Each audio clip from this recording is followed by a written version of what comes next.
سلام دوستان، به کانال روایت زندگی خوش اومدین. داستان عاشقانه لادن. از دبیرستان که بیرون اومدیم شمیم گفت لادن موافقی به کافی شاپ بریم؟ گفتم کافی شاپ؟ گفت آره، مگه بده؟ اخمی کردم و گفتم به کلاس ما نمیخوره به کافی شاپ بریم. گفت به یک بار امتحانش میارزه. گفتم سر به سرم نذار شمیم، اگه برادرم من رو ببینه پوستمو میکنه. میدونی که اون خیلی متعصبه. شمیم دست بردار نبود. به شوخی گفت برادرت غلط میکنه که حرف بزنه. تازه مگه رفتن به کافی شاپ خلافه؟ خلاصه اونقدر گفت تا راضی شدم باش به کافی شاپی که سر راهمون بود برم. فضای نیمه تاریک اونجا با میزای دایره‌ای شکلش برام خیلی جالب بود. پسر جوان و مؤدبی که پشت پیشخوان ایستاده بود با دیدن ما تعارف کرد که پشت یکی از میزا بشینیم. نشستیم و سفارش 2 فنجون قهوه دادیم. آهسته به شمیم گفتم من پول ندارم. گفت میدونم، اشکالی نداره، مهمون من هستی، قصه نخور. بذار یه بارم که شده ادای بچه پولدارا رو در بیاریم.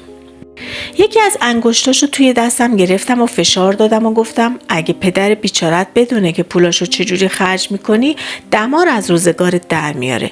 بنده خدا از صبح تا شب کارگری میکنه تا چندل قاس در بیاره. اون وقت تو انگشتشو از دستم کشید بیرون و گفت حوصله داری یا؟ بذار قهوه‌مون رو بخوریم، کوفتمون نکن.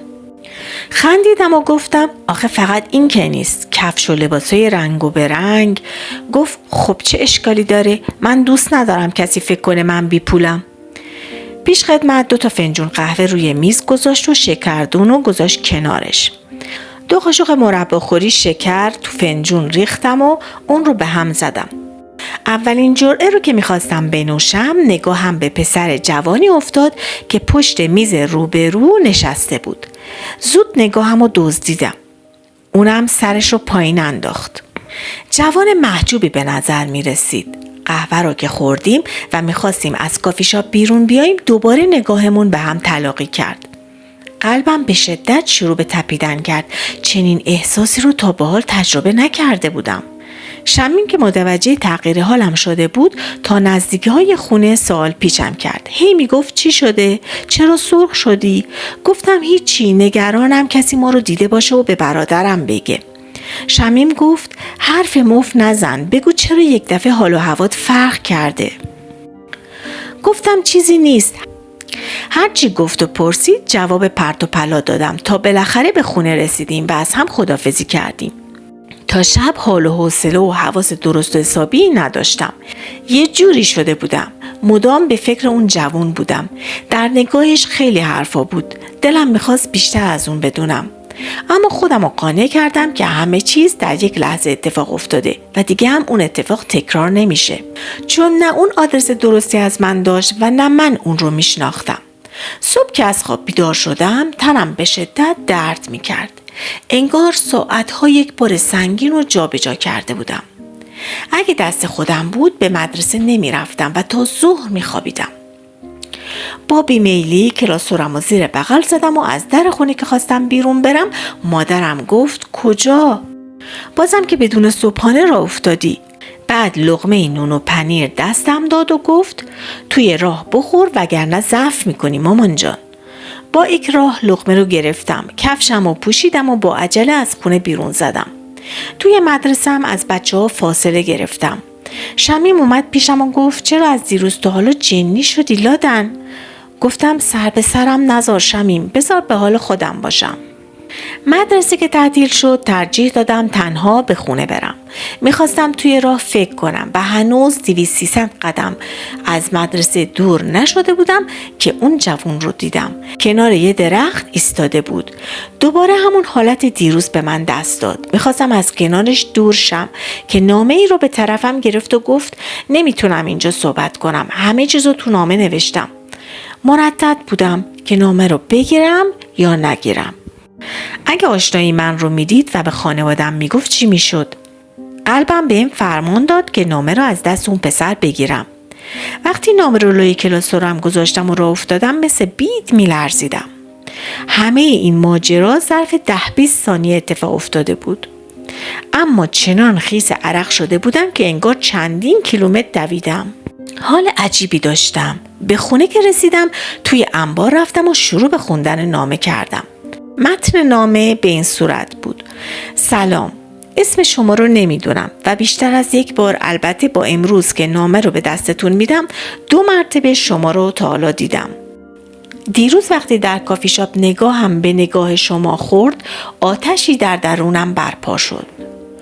آتشی که هنوز شعله‌ور است. من احساس میکنم شما همان دختر ایدئالی هستین که من دنبالش میگشتم. باورم نمیشد. دوست داشتم فریاد بزنم و به همه بگم که چقدر خوشحالم. آخه اون حرف دل من رو زده بود.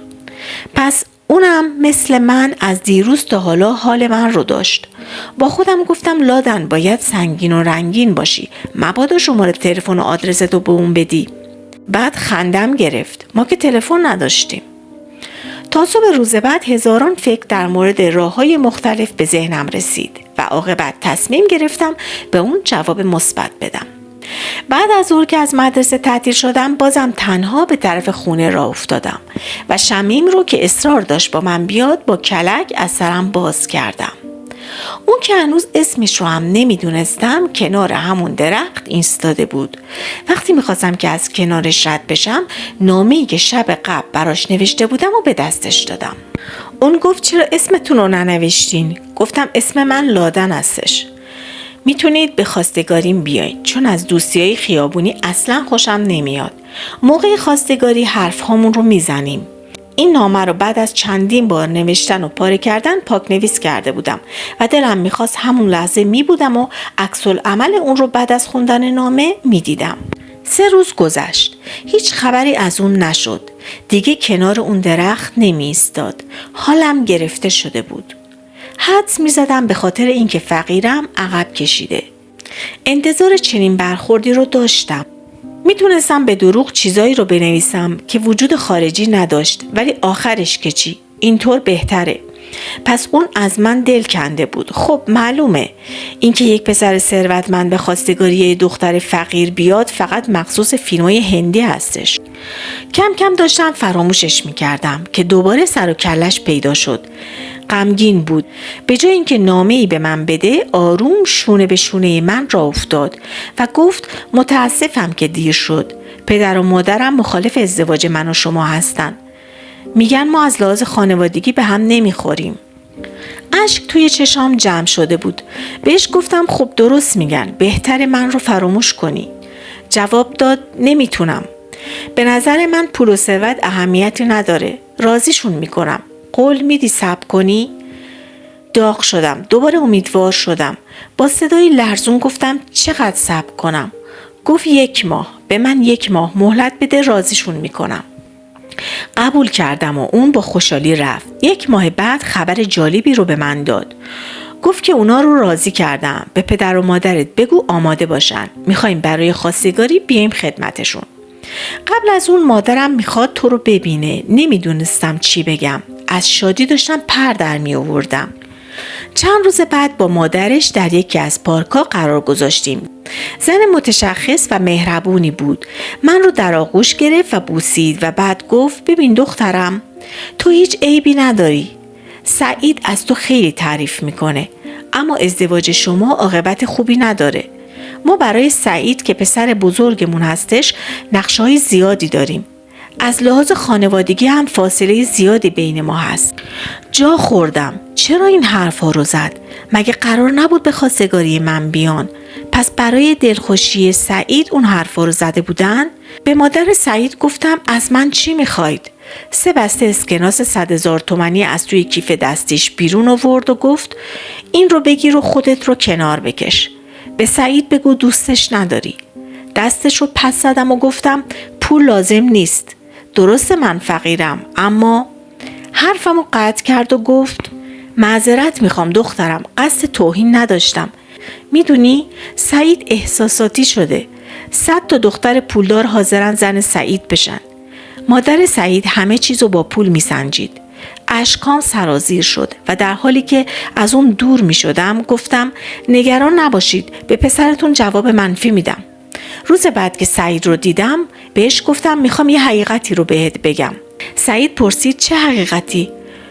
تند گفتم از تو خوشم نمیاد، از قیافت متنفرم، تو یک بچه پولدار لوس و نونور هستی.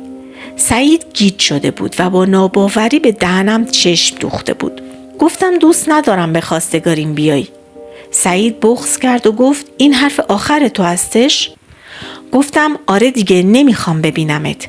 سعید رفت و روزای بعد پیغام‌های فراوانی داد، اما جواب من منفی بود. اینطور که مادر سعید میگفت شاید خود سعیدم یه روزی رنگ عوض میکرد و الان فقط درگیر احساساتش شده بود. به هر حال اون روز از ذهنم خارج کردم تا به قول مادرش مانع خوشبختی پسرش نشم. 4 ماه بعد سعید رو به طور اتفاقی در خیابون دیدم. خیلی لاغر شده بود، طوری که نشناختمش. جلو اومد و گفت هلاکم کردی. اگه حاضر نشی با من ازدواج کنی خودم رو میکشم. گفتم اگه 1000 بار خودت رو بکشی زنت نمیشم. چند ثانیه نگاهم کرد. نگاهش همون نگاه روز اول بود. دلم رو لرزوند. سرخ شدم و قبل از اینکه چیز دیگه‌ای بگه خداحافظی کوتاهی کردم و به راهم ادامه دادم. 1 هفته از اون ماجرا گذشت. یک روز وقتی مدرسه تعطیل شد، موقع رفتن به خونه برای اینکه از فکر و خیال بیرون بیام و ذهنمو کمی آروم کنم، تصمیم گرفتم با شمیم به طرف خونه برم. 100 متر مونده به درختی که سعید در کنار اون می ایستاد، اونجا رو شلوغ دیدم. یعنی چی شده بود؟ جلوتر که رفتم هجله‌ای رو دیدم که عکس سعید روی اون نصب شده بود. زانوهام سوس شدن. روی زمین نشستم. شمیم که نمیدونست موضوع چیه زیر بغلمو گرفت و گفت چی شده لادن؟ چرا اینطوری شدی؟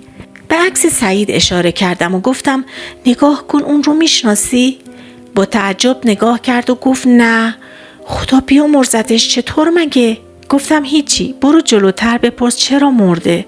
شمیم رفت تا از کسایی که داشتن هجره رو تزیین میکردن دلیل مرگ سعید رو بپرسه. حالم خیلی خراب بود. 2-3 دقیقه بعد شمیم اومد و گفت بیچاره خودشو کشته. یکی از اونا که انگار از نزدیک میشناختتش میگفت انگاری عاشق یه دختری بوده که ظاهرا دختر بهش جواب منفی داده بوده و اونم. دیگه صدای شمیم رو نمیشنیدم. انگار آسمون روی شونه هام سنگینی می کرد. نگاه سعید از توی قاب عکس من رو به طرف خودش می کشید. همون نگاه روز اول. انتظار نداشتم اینقدر تحملش کم باشه. شب و روز خودم رو سرزنش می کنم. ای کاش می تونستم زمانو به عقب برگردونم. سرگذشت هر کدوم از ما آدما چالش‌های خودش رو داره. اگه تو هم تو زندگی تجربه‌ای داری که میتونه برای بقیه مفید باشه، حتما داستان زندگیت رو برام بفرست که با بقیه به اشتراک بذارم. اگه هنوز عضو چنل روایت زندگی نشدی، لطفاً دکمه سابسکرایب رو بزن و علامت زنگوله کنارش رو فشار بده که اولین نفر از ویدیوهای ما با خبر بشی. از همه شما متشکرم.